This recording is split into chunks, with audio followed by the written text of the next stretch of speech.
இந்த இனிய மாலை வேளையில் எனது நன்றி கலந்த வணக்கத்தை தெரிவித்துக் கொள்கிறேன். முன்னாள் மாணவர்கள் அனைவரும் சேர்ந்து டாக்டர் வி.ஆர். சம்பத்திற்கு பாராட்டு விழா. ஒருபுறம் முன்னாள் மாணவர்கள், ஒருபுறம் நீதிபதி நான், அதுக்கப்புறம் retired judges madam justice Vimala, அதுக்கப்புறம் பாஸ்கர், இது human rights commission sir Bhaskar sir இந்த பக்கம். அடுத்தது டிஸ்ட்ரிக்ட் ஜட்ஜி கேடரில் எங்கள் எப்போதும் சிரித்த முகத்துடன் இருக்கும் பரஞ்சோதி சார். அவரை பற்றி இவங்கள பற்றிலாம் தனிப்பட்ட முறையில் பேசினா எல்லாம் ஒவ்வொருத்தரை பற்றியும் 1 மணி நேரம் பேசலாம். அப்புறம் எனது நெருங்கிய நண்பர் ஜியாவுதீன், அவங்க டிஸ்ட்ரிக்ட் ஜட்ஜி கேடரில் வந்திருக்காங்க. அதுக்கப்புறம் சார் அங்கே வீரசேகரன் சார் அங்கே உட்காந்துருக்காரு, அட்வொகேட்டு. அப்புறம் அவர் பக்கத்தில் சீனியர் அவர் சார் உட்காந்துருக்காரு, அவர் அட்வொகேட்டு. அவங்க நிறைய அட்வொகேட்ஸ் வந்திருக்காங்க. அவங்களும் வாழ்த்து, அதாவது உள்ளார்ந்த சாரோடைய இந்த விருதை வழங்குந்த பாராட்டி இது பண்ணுறதுக்காக உள்ளன்போடு வந்திருக்கிறார்கள். அடுத்தது பாலசீனிவாசன், என்னுடைய நெருங்கிய நண்பர், தமிழில் மிகவும் ஆர்வம் உள்ளவர். அவரும் அன்பின் காரணமாக இந்த மாநில கல்லூரியில் அவர் படித்தாரா இல்லையான்னு தெரியல. அவர் ஆல் இண்டியா ஸ்டூடெண்ட் மாதிரி அவரில் எல்லா கல்லூரியிலையும் நீங்கள் எல்லா இடத்துலையும் தமிழில் எந்த விழா நடத்தினாலும் நீங்கள் அங்கே பாலசீனிவாசனை பார்க்கலாம். என்னுடைய நெருங்கிய நண்பர், தமிழ் மீது அவ்வளோ ஆர்வம் உள்ளவர். அடுத்தது என்னுடைய பள்ளி காலத்தில் என்னுடன் பழகிய நண்பர் நரசிம்மமூர்த்தி, அவர் இங்கே உட்கார்ந்துருக்காரு. இது போன்ற பல்வேறு கலவைகளுடன். அடுத்தது நம்ம பல்வேறு நிறுவனங்களின் தலைவர் சார் பெரியசாமி சார் அங்கே உட்கார்ந்துருக்காரு. ஒருத்தரும் ஒரு ஆளுமையை சேர்ந்தவங்க, அத்தனை பேரும் இங்கே. அவர் விருது பெற்றதை நீங்கள் பாராட்டுவதை அந்த விழாவில் எங்களை பாராட்ட வேண்டும் அழைத்ததுக்கு ரொம்ப உண்மையிலே மகிழ்ச்சியான ஒரு விழாவாக தான் இது பார்க்கப்படும்.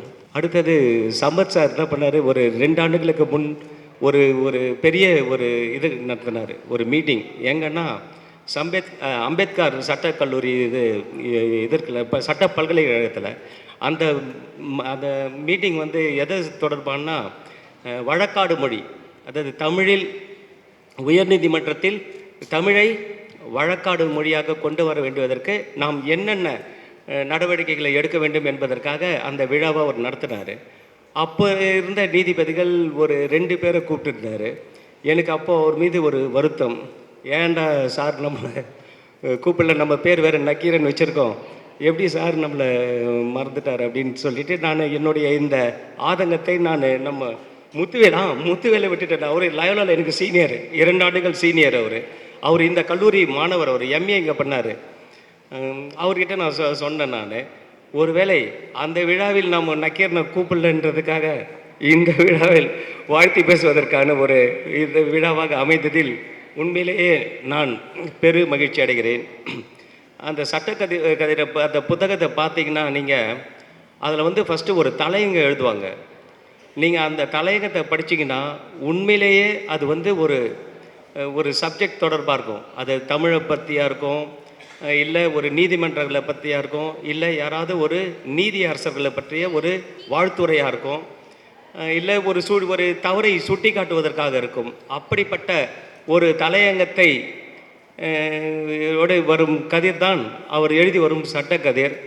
அதற்கு பெரும் வரவேற்பு இருந்தது ஆரம்ப காலத்தில். இப்பொழுது சற்று தொய்வு ஏற்பட்டுள்ளது. அந்த தொய்வை மீண்டும் அது சரி செய்யப்படும். ஏன்னா இப்போ தமிழ் இப்போது எல்லா இடத்துலையும் அடிக்கடி பேசின்னு இருக்கோம். நீதிமன்றத்தில் வழக்காடு மொழியாக தமிழ் வர வேண்டும், அதற்கு நாம் என்னென்ன நடவடிக்கைகளை எடுக்க வேண்டும் என்பது தொடர்பாக சென்ற ஆண்டு முத்துவேல் அவர்கள் கூட ஒரு தினமணியில் ஒரு ஆர்டிக்கல் எழுதியிருக்காரு. சில பேர் ஆரம்பிப்பாங்க தமிழ் தொடர்பான விஷயத்தை, ஆனால் நடுவில் சில சறுக்கல்கள் வரும், அதனால் அதை அந்த இதை விட்டுடுவாங்க. ஆனால் என்று சட்டக்கதிரை ஆரம்பித்தாரோ, எந்த நோக்கத்திற்காக ஆரம்பிக்கப்பட்டதோ அதே நோக்கத்தோடு இன்றும் தொய்வு ஏற்பட்ட பிறகும் தற்போதும் தமிழுக்காக போராடி கொண்டு தமிழை நீதிமன்றத்தில் அனைத்து உயர் நீதிமன்றத்திலும் வழக்காடு மொழியாக வேண்டும் என்று இன்றும் சில நேரங்களில் மறந்திருக்கும் காலகட்டத்தில் அதை ஒரு நினைவூட்டல் கடிதமாக அதை தொடர்ந்து வலியுறுத்தி வரும் திரு சம்பத் சார் அவர்களுக்கு நடத்தும் இந்த பாராட்டு விழாவை என்னை வாழ்த்தி பேச அழைத்தமைக்கு உண்மையிலேயே நான் தமிழுக்கு நன்றி கடன் பட்டவன் என்ற வகையில் அந்த தமிழை அனைத்து நல்ல உள்ளங்களுக்கும் சேர்க்க வேண்டும் என்பதற்காக இன்றும் பாடுபட்டு போராடி கொண்டு வரும் சம்பத் சார் அவர்கள் இன்னும் தொடர்ந்து பல்வேறு புத்தகங்களை எழுத வேண்டும். அது சட்ட சம்பந்தமாக இருக்க வேண்டும். அனைத்து மக்களுக்கும் எளிய நடையில் அது புரிந்து கொள்ளத்தக்க வகையில் தன்னுடைய முன்னெடுப்பை அவர் எடுத்து செல்ல வேண்டும் என்பதை நான் இந்த கூட்டத்தின் வாயிலாக தெரிவித்துக் கொள்கிறேன். திரு சம்பத் சார் அவர்கள் வெறும் தமிழ் சம்பந்தமாக தான் செயல்படுவாரா என்று சொன்னால் நிச்சயமாக இல்லை.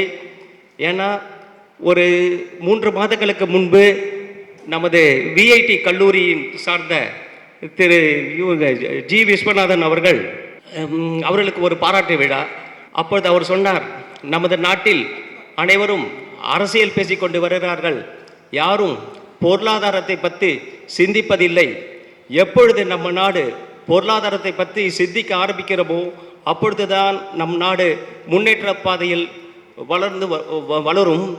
வளர்ந்து வரும் நாடு என்பதை இன்னும் எத்தனை ஆண்டுகள் நாம் சொல்லிக் கொண்டு வருவது என்பதை மிகவும் ஆதங்கத்துடன் குறிப்பிட்டார்.